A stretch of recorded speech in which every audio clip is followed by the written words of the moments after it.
KMBC 9's Matt Evans is in Topeka with the latest on what's happening today.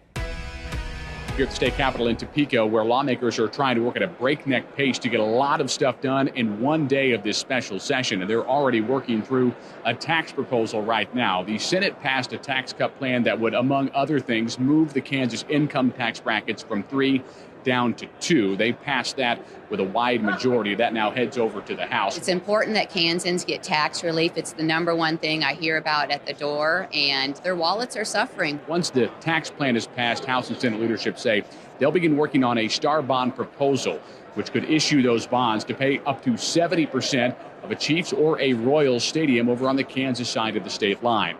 A lot of things are in the works here in Topeka. We'll have updates on where all of these things stand coming up on our news at 4, 5, and 6 o'clock this evening.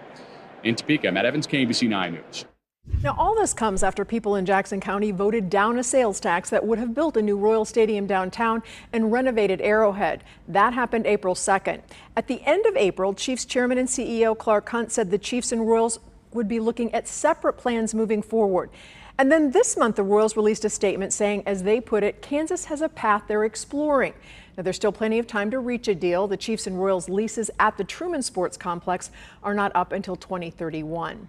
Now, Jackson County leaders are out with a proposal to keep the Chiefs right where they are. On Monday, legislators introduced a proposal for a 3/16 of a 1% sales tax for improvements to Arrowhead Stadium that would last for 25 years. But now there are concerns it might violate state law, which requires the new ordinance be increased to at least 1/4 of 1% sales tax. That would give the Chiefs even more money, $3 to $6 billion. Legislator Manny Abarca says this won't be an issue. Interestingly enough, the legal process didn't get that correction on early enough, and so it'll probably admit it to whatever the closest is. It won't be over the threshold of 3/8 cents. So the goal is to keep it under that 3/8 cents tax.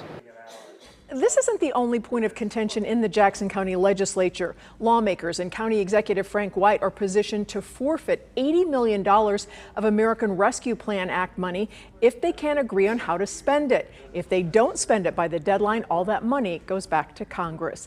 And we'll be sure to keep you updated on everything coming out of today's special session in Topeka.